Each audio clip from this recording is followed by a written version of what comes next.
Hello guys, இன்னைக்கு நம்ம செல்ல சூப்பராக மிஸ் பண்ணிருக்கேன். படத்தோட நேம் என்ன பார்த்தீங்கன்னா டைரி. இந்த மூவி எத்தனைக்கு பார்க்க போகிறோம். அங்கே கதைக்குள்ள போகலாம். படத்தோட கதையில் என்ன பார்த்தீங்கன்னா, 2 பேரும் ஒரு டூரிஸ்ட் போயிருக்காங்க. ஒரு ஃபேமிலி வந்து என்ன பண்ணாங்கன்னா 17வது பண்டில் வந்து பார்த்து போடுங்க கைஸ். அந்த வளைவில் வந்து மலைப்பகுதியில் வந்து நைட்டு டைமில் போய்க்கிருக்காங்க. அது இல்லாமல் 14வது பண்டில் வந்து மர்மமான முறையில் நிறைய பேர் இறந்து போகிறாங்க. அதனால் அந்த கரெக்டாக அந்த 17வது பண்டில் வருது. அந்த மர்மமான முறையில் அந்த காரும் மறுபடியும் ஆக்சிடென்ட் ஆகுது.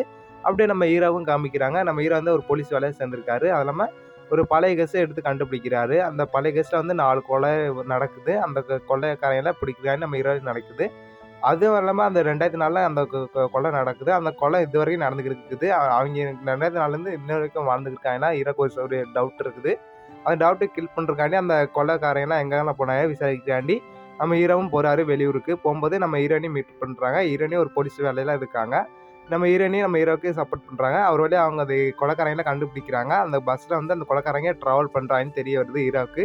ஹீரோ அந்த பஸ்ஸை கண்டுபிடிக்கிறான்னு போய்க்கிருக்காங்க. போகும்போது அந்த பஸ்ஸு வந்து என்ன பார்த்தீங்கன்னா, அது ஒரு மர்மமான பஸ்ஸுங்க. அந்த பஸ்ஸில் நிறையா இது இருக்குது. அந்த பஸ்ஸு ஃபுல்லாக ஒரு சாபப்பட்ட பஸ்ஸு. அந்த பஸ்ஸில் ட்ராவல் பண்ணுறாங்க. அங்கே வந்து ஒரு பாட்டியும் ஒரு பொண்ணும் அந்த ட்ராவல் பண்ணுறாங்க. அந்த பாட்டிக்கு தெரிய வருது. அந்த பாட்டி வந்து இந்த பஸ்ஸு நிறைய பேய் இருக்குன்னு தெரிய வருது. ஆமாம், அந்த பேயை விட்டு அந்த பஸ்ஸை விட்டு எப்படியாச்சும் இறங்கணும். இல்லைன்னா நம்மளும் அந்த பஸ்லேயே போகும்போது இறந்துருவோம். அந்த பஸ் எங்கேயுமே நிற்காதுன்னு அந்த பாட்டிக்கு தெரிஞ்சிருச்சு. அது இல்லாமல் அந்த பஸ்ஸை விட்டு நம்ம ஒரு பாட்டி அந்த பொண்ணு இறந்துறாங்க. அப்போ ஒரு வழியாக அந்த பஸ்ஸை மறைச்சு அந்த கொலைக்காரையில் நம்ம ஹீரோ பிடிக்கிறாரு. பிடிச்ச முன்னாடி அந்த பஸ்ஸு நிற்காம போகுது. லைசன்ஸ் எடுக்கும்போது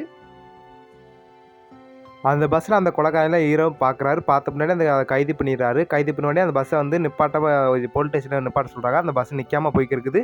அந்த பஸ் வந்து ஒரு பள்ளத்தில் போய் இடித்து கீழே விழுந்துருது. நம்ம அந்த ஹீரோ அந்த சேஃபாக அந்த இடத்த தப்பிச்சிடறாங்க. அதுக்கப்புறம் அதே பஸ்ஸு மறுபடியும் நைட் வந்து அந்த திருப்பூர் வந்து மதுரைக்கு கிளம்புது. மதுரையிலேருந்து திருப்பூருக்கு கிளம்பி இருக்குது. அதுக்கப்புறம் அந்த படமும் முடியுது கைஸ். இது அந்த படத்தோட கதை. இந்த மூவிஸ் பிடிச்சாங்க லைக் டு சப்ஸ்கிரைப் பண்ணிடுங்க. Bye guys.